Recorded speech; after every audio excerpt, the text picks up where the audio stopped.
When my husband and I got married, we got an extensive prenup, and we agreed that we would each be responsible for providing for our children. He came from a marriage where his ex-wife milked him for cash, and I also liked the idea of separate finances.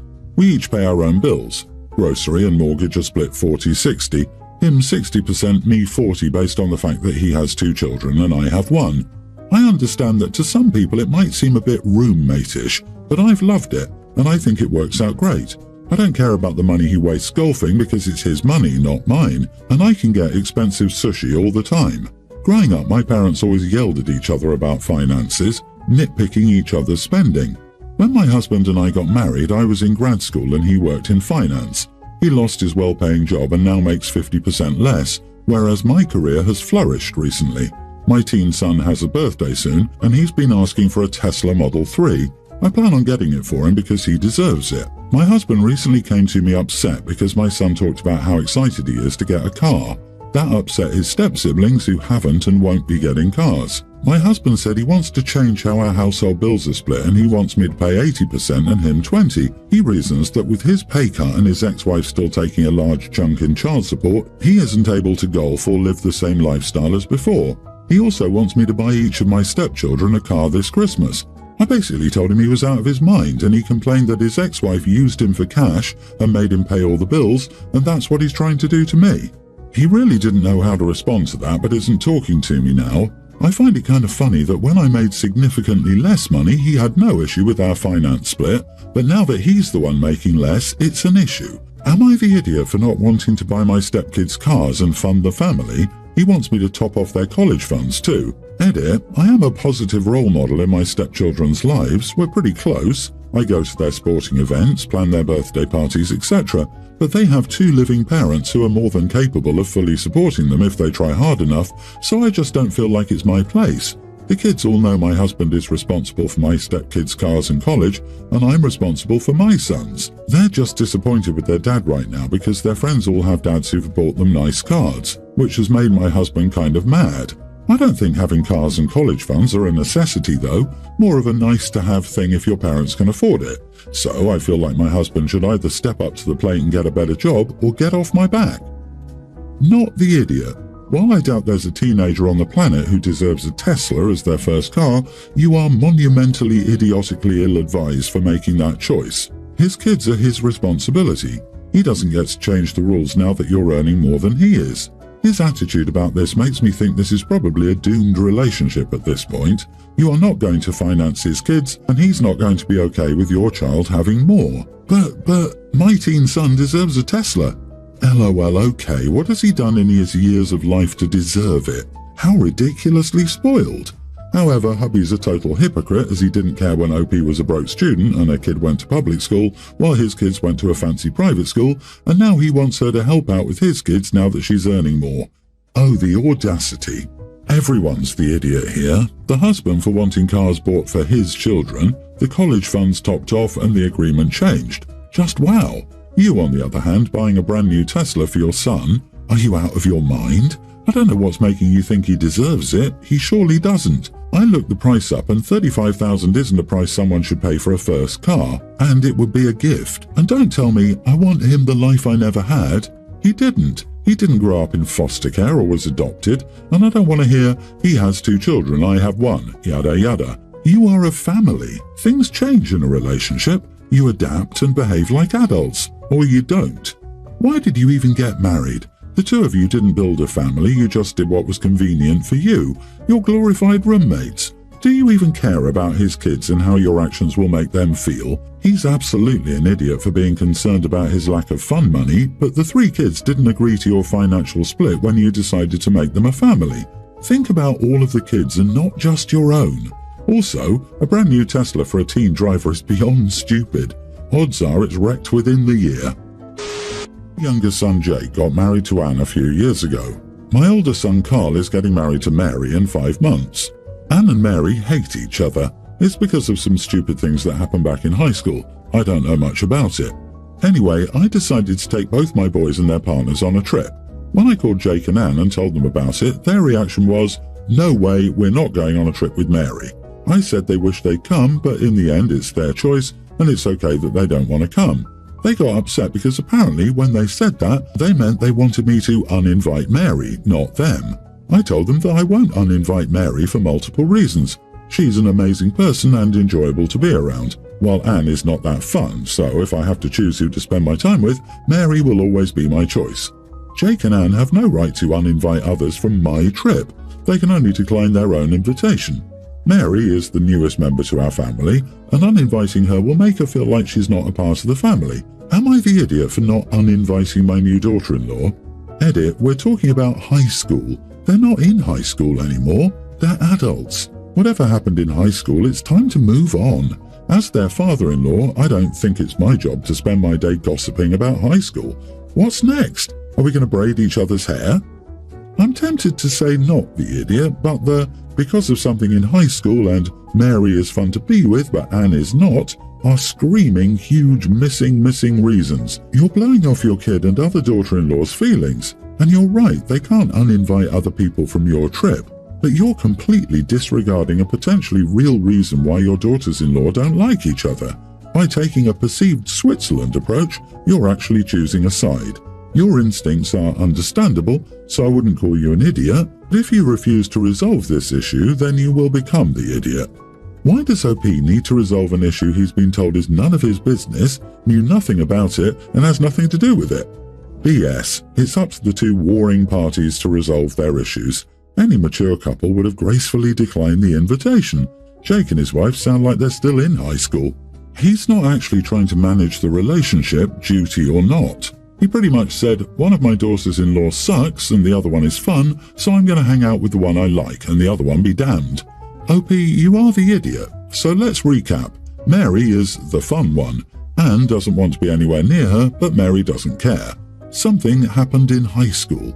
Since you are dense and or not interested in deciphering that, allow me to translate. Mary was Anne's bully in high school. Come on, you've seen movie villains. To Anne, it was a day that shaped her life, but to Mary, it was Tuesday. The bullies don't remember what they did. Now, we don't know how severe the bullying was, but we all know the statistics, and we know that a lot of former victims have lasting trauma. I don't know why you're trying to pretend it couldn't have been that bad, unless, of course, you yourself were a bully in high school. To make a long story short, my son married a deaf woman and they had a child. It was always a possibility that their child would be deaf. Our grandson was born a few months ago and he was partially deaf. One ear is better than the other. Kind of can hear but can't make out words, according to the doctor. I've been heavily involved in helping out and have been going to doctor appointments. He has narrow ear canals, ear canal stenosis, and it can be fixed. Since he's a baby, he will get a hearing aid and, when older, have surgery to widen the ear canal. We had dinner with them the other day and I asked about the hearing aid. My son informed me that they won't be doing it or the surgery. I asked if he was joking and he told me no, that he would be part of a good community and just like his mom. I told them they were both incredibly selfish to deny their son a normal life and that he wouldn't be able to listen to music or live an average life and they would cripple him for no reason but pride. He called me a jerk and left. His wife sent a text after it was explained and she's angry at me as well. Am I the idiot for telling my son it's selfish to keep their kid deaf? Edit, the doctor said the surgery wouldn't be difficult at all. Honestly, you are the idiot. I get that your concern for your grandson comes from a place of love, but you should have also heard the reason why they have come to such a decision. As parents, they for sure want what's best for their child, and since the mother is also deaf, I think they really did weigh out their options before they decided. Not the idiot. It is selfish to deny your child one of their senses because you can't have it when a hearing aid is a painless solution, and I think it was important for someone to say that and advocate for the child. To the point, it may come a time when it's worth considering legal action to advocate for the child if they indicate they want to have surgery or get a hearing aid. You did lack tact, which was not the best way to handle it, but I get the frustration. Perhaps a sit-down and heart-to-heart and hearing your son out on why may help. You are the idiot, you're the selfish one, it's not your kid. You don't get to bash their choices for their son. Deafness is definitely not a crippling thing and doesn't damage pride. You're just being ableist and assuming his life will be non-normal due to having hearing problems. Are you all joking, guys? That's wrong on so many levels. Who's so dumb to keep their child disabled? Keeping your kid disabled because one of the parents is disabled is insane. This kid could still absolutely be a part of the deaf community because he will grow up with a deaf mother. To pretend that deafness is the norm in society is turning a blind eye to reality. I, 23 female, live in an apartment I inherited from my late dad. It's fully in my name since he and my mom weren't ever married or even in a relationship, and he didn't have a wife or other kids. He passed away during the global issue and I moved into the apartment full-time last year after graduation. The apartment was in a different city to my university, so I couldn't live in it while I was at university. I met my new boyfriend when I moved to this city. We've been officially dating for just over a year and everything's great with him. Things are getting pretty serious and he suggested moving in together. I was totally on board because I get lonely living alone and ask him to sleep over so often. He's at my apartment for a lot of the time anyway. I just assumed that he'd be moving into my apartment with me so he wouldn't even have to pay rent, but he sent me links to apartments that are already in my area. I talked with him and asked why we couldn't just live in my apartment.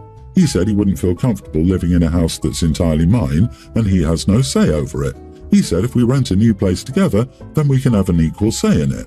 I got where he was coming from, but I was honest with him and said there was no way I was moving out of this amazing apartment that I lived in rent-free just to move into some other apartment in this same area and have to pay rent. I said legally he would have tenants' rights if we lived together and I wouldn't ask him to invest in home maintenance or renovations since that's my business. He still wasn't satisfied and said he still wasn't comfortable and was just looking out for himself. He suggested I rent the apartment out and use the rent money to pay my half of the rent for our new apartment, but I don't want to be a landlord. I have a full-time job and have absolutely no interest in dealing with all the crap that comes with being a landlord. After a lot of discussions, I said that since we can't agree, it's better that we just don't move in together and see if we can compromise later down the line. He said he's honestly hurt that I can't be bothered to put in any effort for us to live together, and that I'm coming off materialistic to be so attached to the apartment to the detriment of our relationship. We've been at a weird, awkward place in our relationship now, and I just want some perspectives, I guess. Am I the idiot?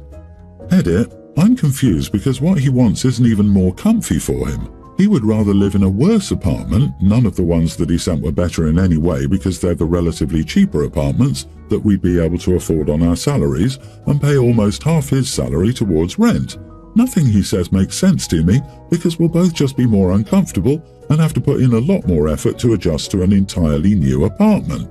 Not the idiot. It would be silly to move from a place you love just to pay rent. It's rich that he says you can't be bothered to put in any effort when he's not willing to compromise at all. Somewhere down the road, if you marry or want to start a family, it might make sense to sell your place and jointly buy something together, but right now it would just be foolish. He can also pay you rent, so it feels like his place. Exactly, just doesn't make sense. It sounds like he's just being controlling. I'd have seriously reconsidered the relationship if my partner was as financially stupid as this guy.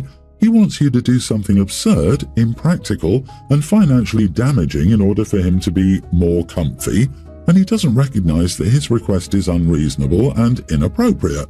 It's a red flag. Do not move out. It might be a plan. Get her to give up the apartment, maybe sell it, buy something he persuades her to put his name on, or marry and buy it after, and bam, he's got his claws in. Anyone else with the slightest hint of brain capacity would choose free rent over paying rent. Even though if they move in together, he should pay OP rent, though maybe a reduced rate, so he has some rights in a contract, but make it like 3 months, then rolling or something so it's easier to end. Not the idiot. And be careful of the signs he's throwing out. I have 2 daughters, Zoe, 18, and Alexis, nearly adult. They're both in year 12 and almost done with their final exams. Zoe is my stepdaughter if it makes a difference. When it comes to school, the girls are the opposite. Alexis is like a young and dumb me and chooses to coast on her natural ability. She puts in the minimum yet has amazing grades. Zoe, on the other hand, struggles. She tries extremely hard and is tutored but always struggles to get C's in more academic subjects. To be clear, I'm not saying this to diminish Alexis. I was exactly the same as her back then and she's gotten amazing results. However, I've literally never seen her study aside from the literal day of the SAC exam. I'm proud of her for many things, but her attitude to education just isn't one. Both girls are great, even if both have their flaws, so I plan to reward both girls for finishing school and their results and efforts. The issue was yesterday. Alexis had her math methods exam and Zoe had her business exam. Alexis refused to give more than one-word answers as usual, so I left it by saying I'm proud of her and sure she did great. Zoe, on the other hand, was happy with how it went, telling me she managed to finish and felt confident about it. Considering last week she was crying because she couldn't finish English, it's designed so most students don't or barely, it was an achievement. I was proud of her and let her know, making sure to be supportive. However, Alexis later got upset and claimed it wasn't fair that I baby and favoured her. She thinks I'm proud of Zoe despite her being worse, so she must be the favourite. Even though I told Alexis I was proud of her earlier. I don't agree with her attitude and have tried to motivate her to study, but I'm still proud of the results she's gotten so far. She's valedictorian and I'll eat my hat if she doesn't get into uni, but I'm not going to not be proud of Zoe because she's getting worse results.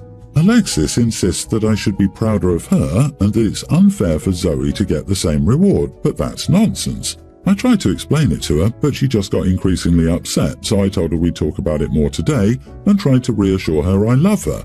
Unfortunately, she decided to go to my ex's instead today, so we haven't talked beyond my ex accusing me of being a piece of crap father and saying I need to prioritise your actual daughter. Not the idiot, but your story does say Alexis.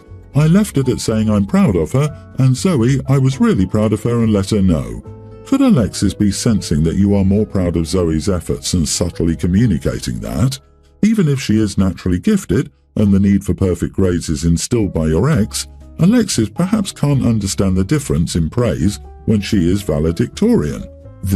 My parents treated me and my brother like this, and I really resent them to this day for it. And I'm 29 now. I was never good enough because I was smart. A great grade would get a well done, a normal grade wouldn't be noticed, and I'd be scolded for C's and below. My brother was praised for every little accomplishment and validated. We would go out for ice cream if he got a B in maths. I got nothing from that. It's not fair treatment. OP, you are the idiot. Being valedictorian is an outstanding achievement. Even if it seems like she doesn't care, she's listening in school and doing her work, which does require effort. Your daughter is crying out for some special attention from you, and I think it sucks that all she got was a pat on the back.